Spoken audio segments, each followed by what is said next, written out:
Good morning students. આપણે અત્યારે મેથ્સના 3 chapter complete થઈ ગયા છે. સાયન્સના 2 ચેપ્ટર કમ્પ્લીટ કર્યા. હવે પાછું સાયન્સનું એક ચેપ્ટર આપણે લઈ લઈએ છીએ. સાયન્સનું ચેપ્ટર નંબર 2 એટલે કે બીજા નંબરનું ચેપ્ટર એસિડ, બેઝ અને ક્ષાર. વિદ્યાર્થી મિત્રો, જે લોકોએ સાયન્સમાં કારકિર્દી બનાવવાની છે એના માટે આ પાયારૂપ ચેપ્ટર કહેવાય. એટલે બધા ખૂબ જ કોન્સન્ટ્રેશન રાખી અને શાંતિથી ભણજો. એસિડ, બેઝ અને ક્ષાર. આપણે વિદ્યાર્થી મિત્રો એસિડ વિશે શીખી ગયા છીએ કે એસિડ કોને કહેવાય, બેઝ કોને કહેવાય, ક્ષાર કોને કહેવાય. તો જનરલી આપણે એસિડ વિશે શીખાતા કે એસિડના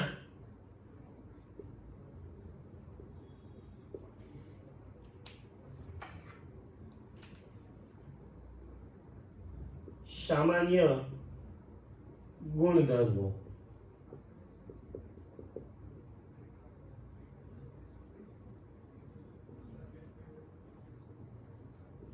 એસિડના સામાન્ય ગુણધર્મ.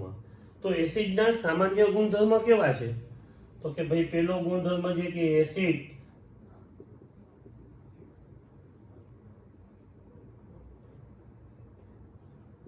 સ્વાદે ખાટા હોય છે. પહેલો ગુણધર્મ કે એસિડ સ્વાદે કેવા હોય? ખાટા.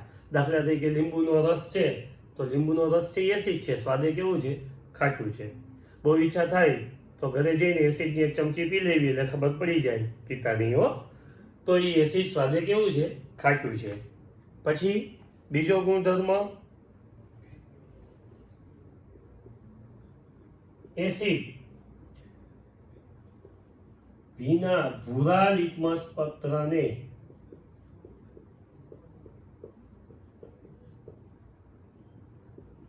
લાલ બનાવે છે. એને આવી રીતે યાદ આવે, એ ભૂલા, ગોલમાલ 3 નું નહીં, એ ભૂલા. એસિડ ભૂરા લિટમસ પેપરને લાલ બનાવે છે. બરાબર. ત્રીજો,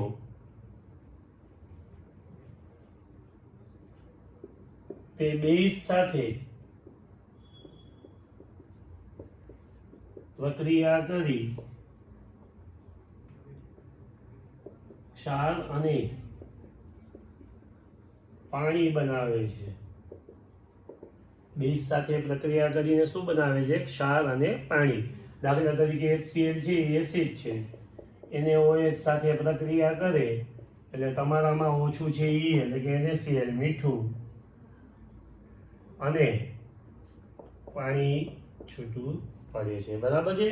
NaCl પ્લસ H2OG. તો આ એસિડના સામાન્ય ગુણધર્મ. ત્યાં હજી એક સારો એવો ગુણધર્મ છે કે એસિડ છે ધાતુ સાથે પ્રક્રિયા કરી, આપણે આ પ્રવૃત્તિ પણ જોશી. એસિડ ધાતુ સાથે પ્રક્રિયા કરી H2 હાઇડ્રોજન વાયુ મુક્ત કરે છે. એસિડ હાઇડ્રોજન વાયુ સાથે એસિડ ધાતુ સાથે પ્રક્રિયા કરી અને હાઇડ્રોજન વાયુ મુક્ત કરે છે. તો આ આપણે એસિડના સામાન્ય ગુણધર્મ જોયા. હવે આપણે બેઝના સામાન્ય ગુણધર્મ જોઈ લઈએ.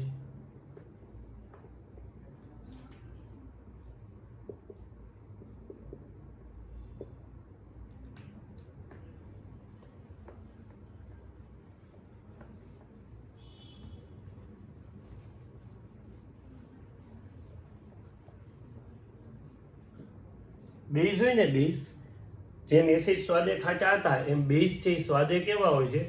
તુરા અને ચીકણા હોય છે. બેઝ કેવા હોય છે સ્વાદે?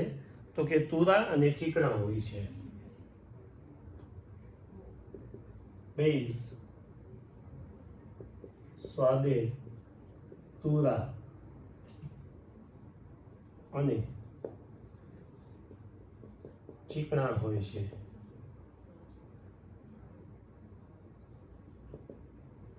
બીજું બેઝ લાલ લિટમસ પત્રને ભૂરું બનાવે છે. બેઝ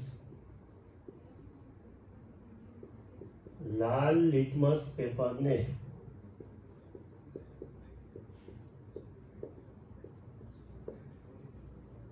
ભૂરું બનાવે છે. બેઝ લાલ લિટમસ પેપરને કેવું બનાવે છે? ભૂરું. એસિડ કેવું હતું? એ ભૂરા. એસિડ ભૂરા લિટમસ પેપરને લાલ બનાવે. બેઝ લાલ લિટમસ પેપરને કેવું બનાવે છે? ભૂરું બનાવે છે. બરાબર છે. તો બેઝ સ્વાદે તુરા અને ચીકણા હોય છે. પછી બેઝ પણ શું કરે છે? તો કે બેઝ છે એ પણ એસિડ સાથે પ્રક્રિયા કરી ક્ષાર અને પાણી બનાવે છે. બેઝ એ એસિડ સાથે પ્રક્રિયા કરી ક્ષાર અને પાણી બનાવે છે. તો આ એસિડ અને બેઝના સામાન્ય ગુણધર્મો આપણે જોયા. વિદ્યાર્થી મિત્રો, ઘણી વખત આપણે ફરિયાદ કરે છે આપણા પપ્પા કે મમ્મી કે દાદા દાદી કે એસિડિટી થાય છે. મેં તમને જૈવિક પ્રક્રિયાઓવાળા ચેપ્ટરમાં એસિડિટી વિશે સમજાવ્યું કે એસિડની અંદર મંદ HClનું પ્રમાણ વધી જાય. શું કામ વધી જાય છે? તો કે વધુ પ્રોટીનયુક્ત આહાર કે કોઈ એવો આહાર કે જેમાંથી જેને હિસાબે પેપ્સિન અને HClનો સ્ત્રાવ વધી જાય એવો આહાર લ્યો તો એસિડિટી થાય છે આપણે. તો આ એસિડિટીને જો તમારે દૂર કરવી હોય તો શું લીંબુ પાણી પીવાય? તો કે ના, લીંબુ તો પોતે એસિડ છે. તો શું કરાય? તો તમારે બેઝના ગુણધર્મ ધરાવતો પદાર્થ લ્યો એટલે તરત તમને એસિડિટી મટી જાય છે. આપણે ઇનોની એડવર્ટાઇઝ જોઈએ છીએ કે ભાઈ 6 સેકન્ડમાં એસિડિટી કમ્પ્લીટ થઈ ગઈ, મટી ગઈ. શું કામ મટી ગઈ? તો કે જ્યારે શરીરમાં જઠરમાં એસિડનું પ્રમાણ વધી જાય ત્યારે આપણે એસિડિટી થાય છે. જો એમાં બેઝનું દ્રાવણ ઉમેરો તો એને તટસ્થીકરણ કરે અને જે પીએચ હોય, આપણે પીએચ એટલે શું એ આ ચેપ્ટરમાં આગળ શીખીશું. એ પીએચ છે એ ઇન્ક્રીઝ કરે, 7 થી વધી જાય એટલે બેઝ બની જાય અને એને હિસાબે આપણા શરીરની અંદર એસિડિકતા ઓછી થઈ જાય છે. તો આપણે આ એસિડના સામાન્ય ગુણધર્મ જોયા. હવે વિદ્યાર્થી મિત્રો, આપણે આ એસિડ કે બેઝ છે એની ચકાસણી કરવા માટે શું કરવું જોઈએ? એના માટે શું હોય છે? તો એના માટે સૂચકનો ઉપયોગ થાય છે. તો આ સૂચક શું છે એ જોઈએ. તો કે લિટમસ પેપર છે એ એક કુદરતી સૂચક છે. હળદર પણ આવો જ એક સૂચક છે. કેવી રીતે હળદર આવો સૂચક છે જોઈએ.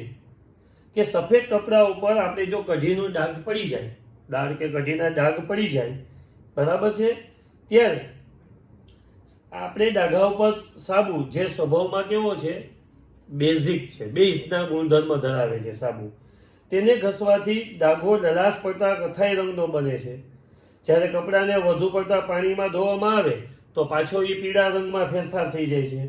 તો આ એસિડ અને બેઝની કસોટી માટે કૃત્રિમ સૂચકો જેવા કે મિથાઇલ ઓરેન્જ અને ફિનોલ્ફથેલિનનો ઉપયોગ થાય છે. જો હળદર છે એ કુદરતી સૂચક છે, પણ કૃત્રિમ સૂચકો જે પ્રયોગશાળામાં બનાવેલા છે તો એ છે મિથાઇલ ઓરેન્જ અને ફિનોલ્ફથેલિન. તો આ સૂચકોનો ઉપયોગ કેવી રીતે થાય છે એ આપણે પ્રવૃત્તિ દ્વારા પણ જોઈ શકીએ છીએ. તો આપણે સૂચક એટલે શું? પ્રશ્ન છે સૂચક એટલે શું? એસિડ બેઝની પરખ માટે વપરાતા સૂચકો જણાવો. સૂચક એટલે શું? એસિડ બેઝની પરખ માટે વપરાતા સૂચકો જણાવો. તો કે જે દ્રાવણ એસિડ અને બેઝની હાજરીમાં રંગ પરિવર્તન કરે તેને સૂચક કહેવાય. જે દ્રાવણ એસિડ અને બેઝની હાજરીમાં રંગ પરિવર્તન દર્શાવે એને આપણે શું કહીએ છીએ? સૂચક કહીએ છીએ. સૂચક એટલે શું? તો કે જે દ્રાવણ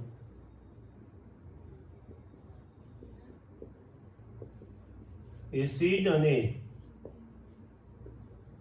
બેઝની હાજરીમાં રંગ પરિવર્તન દર્શાવે તેને સૂચક કહે છે.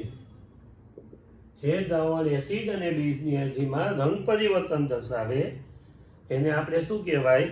સૂચક કહે છે. હવે એસિડ બેઝ માટે વપરાતા સૂચકો, તો કે એસિડ અને બેઝની પરખ માટે કૃત્રિમ સૂચકો મિથાઇલ ઓરેન્જ અને ફિનોલ્ફથેલિન વપરાય છે, તથા કુદરતી સૂચકો જે લિટમસ પેપર, હળદર, લાલ કોબીજના પાન, હાઇડ્રોજિનિયા, પેટિનિયા અને જેરિનિયમ એ રંગીન પાંખડીઓનો પણ આમાં ઉપયોગ થાય છે. આ વધારાના નોલેજ માટે છે. હવે બીજું છે વેનીલાનો અર્ક, ડુંગળી, લવિંગ વગેરે પદાર્થો એસિડ બેઝની હાજરીમાં વાસ બદલે છે, તો આને કહેવાય ઘ્રાણેન્દ્રિય સૂચકો. આ બધા સૂચક છે, બરાબર છે. કયા કયા કૃત્રિમ? તો કે ફિનોલ્ફથેલિન અને મિથાઇલ ઓરેન્જ. આ છે કૃત્રિમ સૂચકો.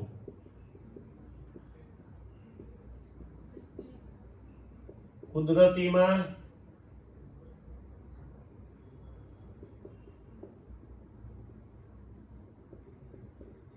હળદર છે એ કેવો છે? તો કે કુદરતી સૂચક છે, બરાબર છે. પ્લસ બીજા પણ ઘણા બધા છે, પણ આ સૂચકો છે એ રંગ પરિવર્તન દર્શાવે છે. પણ કેટલા સૂચક એવા છે કે જે ગંધ અદ્રશ્ય કરી દે. દાખલા તરીકે વેનીલા અર્ક, ડુંગળી, લવિંગ ઘ્રાણેન્દ્રિય સૂચક કહેવાય. ઘ્રાણેન્દ્રિય સૂચક. લવિંગ, વેનીલા અર્ક, ડુંગળી વગેરે ઘ્રાણેન્દ્રિય સૂચક છે. દાખલા તરીકે કોઈ કપડું છે એ તમે આ ત્રણમાંથી કોઈ પણ એક કપડું છે એ તમે ડુંગળીના દ્રાવણમાં કે એમ તમે બોરી દો, બરાબર છે. હવે તમે પછી એને એસિડમાં બોલશો તો એ ડુંગળીની વાસ એમાંથી દૂર નહીં થાય, પણ તમે જો એને બેઝમાં બોલશો તો તરત જ વાસ દૂર થઈ જશે. તો આ ઘ્રાણેન્દ્રિય સૂચક છે. લવિંગ છે, વેનીલા અર્ક છે, ડુંગળી છે વગેરે કેવા કહેવાય? ઘ્રાણેન્દ્રિય સૂચક કહેવાય છે.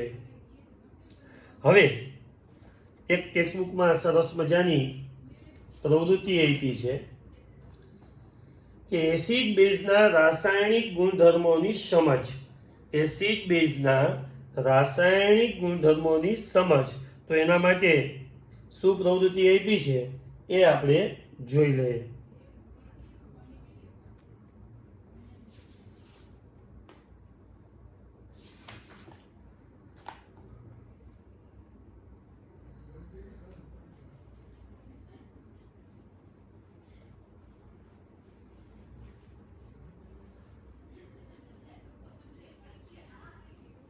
ટેક્સ્ટબુકની અંદર આપણને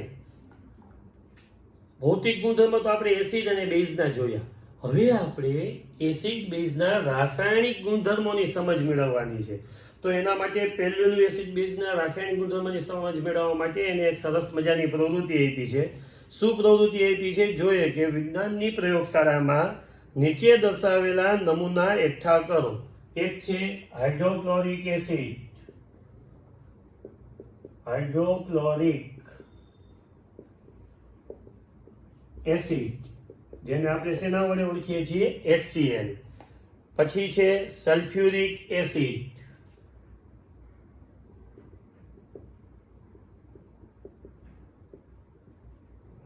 જેને આપણે H2SO4 કહીએ છીએ. પછી છે નાઇટ્રિક એસિડ,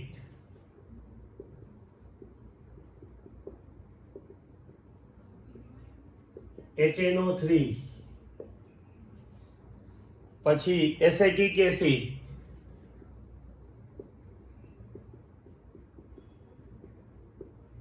જેને વિનેગરથી પણ ઓળખી શકીએ છીએ, CH3COOH, એસેટિક એસિડ, બરાબર છે. પછી સોડિયમ હાઇડ્રોક્સાઇડ,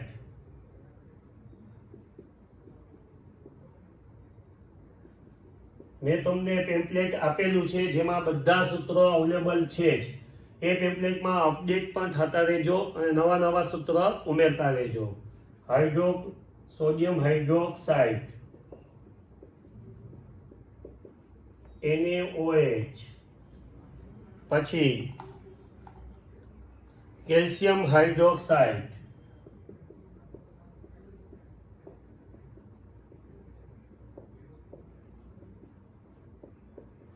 CaOH twice, પછી potassium hydroxide,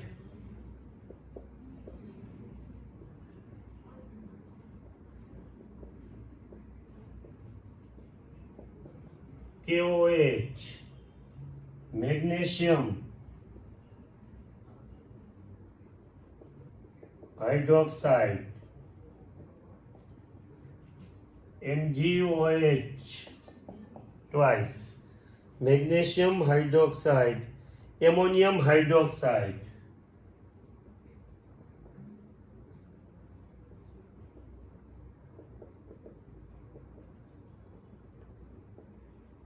NH4OH, NH4OH.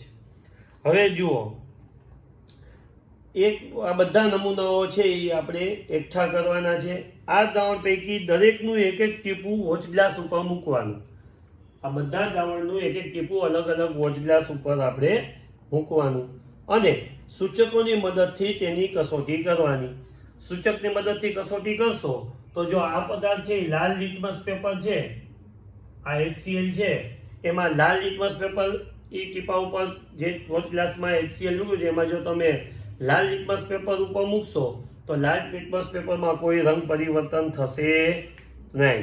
ભૂરું litmus paper મૂકશો તો શું થશે? તો કે એ ભૂલા, આ એસિડ છે, ભૂરા લિટમસ પેપરને શું કરશે? લાલ બનાવશે. પછી ફિનોલ્ફથેલિનનું દ્રાવણ તમે મૂકશો તો શું કરશે? તો કે એ રંગવિહીન થઈ જશે. HCl નું દ્રાવણ તમે ફિનોલ્ફથેલિન ઉપર મૂકશો, ફિનોલ્ફથેલિન દ્રાવણમાં મૂકશો એટલે કેવું થઈ જશે? રંગવિહીન થઈ જશે. અને મિથાઇલોરેનના દ્રાવણમાં મૂકશો તો એ કેવા રંગનું થઈ જશે? લાલ રંગનું થઈ જશે. તો રંગ પરિવર્તન દર્શાવ્યું, સૂચક આવી ગયા બે. H2SO4 સેમ વસ્તુ થશે કારણ કે H2SO4 એ શું છે? એસિડ. તો એ લાલ લિટમસ પેપર ઉપર કોઈ અસર કરશે નહીં. ભૂરા લિટમસ પેપરને લાલ બનાવશે. ફિનોલ્ફથેલિનના દ્રાવણમાં રંગવિહીન થશે અને મિથાઇલ ઓરેન્જમાં લાલ રંગનું બનાવશે. તો HNO3 માં પણ એ જ થશે, એસિટિક એસિડમાં પણ શું થશે? એ જ થશે. હવે તમે જુઓ, સોડિયમ હાઇડ્રોક્સાઇડ થી બેઝ ચાલુ થાય છે. NaOH, calcium hydroxide, CaOH twice, આ બધા બેઝ છે. તો આ બેઝ છે એ બેઝનું દ્રાવણમાં શું થાય છે જોઈએ આપણે. તો કે લાલ લિટમસ પેપરને તો કે ભૂરું બનાવશે. બેલાભુ, બેઝ લાલ લિટમસ પેપરને ભૂરું બનાવે છે, પણ એ ભૂરા લિટમસ પેપર ઉપર કોઈ અસર દર્શાવશે નહીં. ફિનોલ્ફથેલિનના દ્રાવણ, તો ફિનોલ્ફથેલિનનું દ્રાવણ છે એ ગુલાબી રંગનું બની જશે અને મિથાઇલ ઓરેન્જનું દ્રાવણ છે એ પીળા રંગનું બની જશે. તો જો વિદ્યાર્થી મિત્રો સૂચકમાં રંગ પરિવર્તન થયું, બેઝ છે એ ફિનોલ્ફથેલિનના દ્રાવણને કેવું બનાવી દે છે? તો કે ગુલાબી રંગનું બનાવી દે છે. જ્યારે મિથાઇલ ઓરેન્જના દ્રાવણને બેઝ કેવું બનાવી દે છે? તો કે પીળા રંગનું બનાવી દે છે. એસિડનું યાદ કરો, એસિડ છે એ ફિનોલ્ફથેલિનનું દ્રાવણ છે એને રંગવિહીન કરે છે અને બેઝનું દ્રાવણ છે એને કેવું બનાવી, મિથાઇલ ઓરેન્જના દ્રાવણને કેવું બનાવી દે છે? લાલ રંગનું બનાવી દે છે. Is that clear? પ્રવૃત્તિ થઈ ગઈ, બરાબર છે. તો કયા પદાર્થ એસિડ, કયા પદાર્થ બેઝ એ પણ આપણને ખબર પડી ગઈ. તો હવે આપણે આગળ વધીએ. તો આ તમારો પહેલો રાસાયણિક ગુણધર્મ થયો કે સૂચકમાં તમે તમારું કેવી રીતે રંગ પરિવર્તન થાય છે, કેવી રીતે થાય છે એ પણ જોયું. મેં તમને ઓલી પણ બીજી વાત કહી દીધી પ્રવૃત્તિની, યાદ કરો, ઘ્રાણેન્દ્રિય સૂચક. તો ઘ્રાણેન્દ્રિય સૂચકમાં શું થાય છે એના વિશે જોઈ લઈએ કે ભાઈ ઘ્રાણેન્દ્રિય સૂચક છે એ શું કરે છે? તો કે જે પદાર્થોની એસિડ કે બેઝિક માધ્યમમાં વાસ બદલાય છે તેવા પદાર્થને ઘ્રાણેન્દ્રિય સૂચક કહેવાય છે. પછી તો કે ઘ્રાણેન્દ્રિય સૂચકની મદદથી આપણે એસિડ બેઝની પરખ કેવી રીતે કરી શકીએ? ઘ્રાણેન્દ્રિય સૂચકની મદદથી એસિડ બેઝની પરખ કેવી રીતે કરવી? તો એના માટે સરસ મજાની વાત છે કે એસિડ છે ઘ્રાણેન્દ્રિય પદાર્થની વાસ દૂર કરી શકતો નથી. તમે ડુંગળીના દવણમાં કપડું બોલો અને પછી એના ઉપર એસિડ રેડશો તો એની વાસ સ્મેલ દૂર થશે નહીં. પણ તમે જો બેઝ એના ઉપર આપ્યું તો તરત એની વાસ દૂર થઈ જશે. તો આ રીતે આપણે પદાર્થ એસિડિક છે કે બેઝિક એની આપણે પરખ કરી શકીએ. તો દાખલા તરીકે લવિંગના તેલની વાસ ધરાવતા સ્વચ્છ કપડા ઉપર મંદ HClના ટીપાનો છંટકાવ કરો તો અને કપડું સૂંઘો તો લવિંગના તેલની વાસ આવશે. તો એસિડ એ ઘ્રાણેન્દ્રિય સૂચકની વાસ દૂર કરી શકતો નથી. પરંતુ લવિંગના તેલની વાસ ધરાવતા સ્વચ્છ કપડા ઉપર જો તમે મંદ NaOHનો છંટકાવ કરશો તો કપડું સૂંઘશો તો લવિંગના તેલની વાસ શું થઈ જશે? દૂર થઈ જશે. આમ બેઝ એ ઘ્રાણેન્દ્રિય સૂચકની વાસ દૂર કરે છે. હવે વિદ્યાર્થી મિત્રો આ પહેલો ગુણધર્મ થયો. હવે એનો બીજો રાસાયણિક ગુણધર્મ આવે છે કે એસિડ અને બેઝ ધાતુ સાથે કેવી રીતે પ્રક્રિયા કરે છે. તો એસિડ બેઝની ધાતુ સાથે પ્રક્રિયા.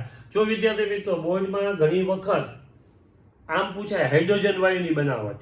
જનરલી એસિડ છે એ ધાતુ સાથે પ્રક્રિયા કરી અને હાઇડ્રોજન વાયુ મુક્ત કરે છે. યાદ કરો આપણે એના ભૌતિક ગુણધર્મ સામાન્ય ગુણધર્મમાં પણ મેં આ ગુણધર્મનો ઉલ્લેખ કરેલો હતો તમને.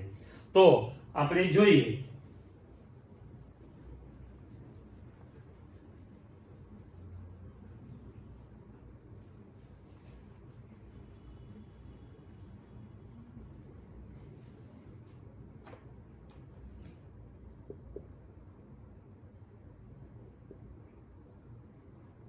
એસિડના રાસાયણિક ગુણધર્મો એમાં પહેલું એસિડની ધાતુ સાથે પ્રક્રિયા. એસિડની ધાતુ સાથે પ્રક્રિયા માટે આપણે એક સરસ મજાની પ્રવૃત્તિ કરીએ. લગભગ આગળ આપણે આ શીખી પણ ગયા છીએ કે દાણાદાર ઝીંક નો ટુકડા લ્યો. એક બીકરની અંદર દાણાદાર ઝીંકના ટુકડા લેવાના. એમાં થીસલ ફનેલ મારફતે ટેક્સ્ટ બુકમાં સરસ મજાની આકૃતિ આપેલી જ છે. થીસલ ફનેલ મારફતે તમે એની અંદર HCl મંદ HClના થોડા ટીપા અથવા મંદ H2SO4ના થોડા ટીપા નાખો તો શું થશે?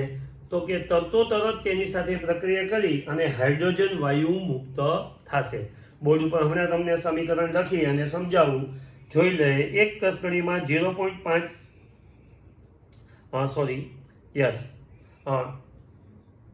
એક કસકડીમાં 5 ml મંદ સલ્ફ્યુરિક એસિડ લ્યો અથવા થોડા અને તેમાં થોડા દાણાદાર ઝીંક નાખો. મંદ HCl લઈ શકો, મંદ H2SO4 પણ લઈ શકો. બરાબર છે. પછી દાણાદાર ઝીંકની સપાટી ઉપર તમને કંઈ દેખાય છે? શું થાય છે એ આપણે બધું જો પ્રવૃત્તિ દ્વારા સમજીએ તો H2SO4 ની અંદર તમે ઝીંક ધાતુના ટુકડા નાખ્યા તો મળે છે શું? તો કે ZnSO4 પ્લસ હાઇડ્રોજન વાયુ મુક્ત થાય છે. તો પહેલો રાસાયણિક ગુણધર્મ થયો કે એસિડ ધાતુ સાથે પ્રક્રિયા કરી હાઇડ્રોજન વાયુ મુક્ત કરે છે. આ એનું તમારે સમીકરણ. H2SO4 ની જગ્યાએ HCl પણ લઈ શકો.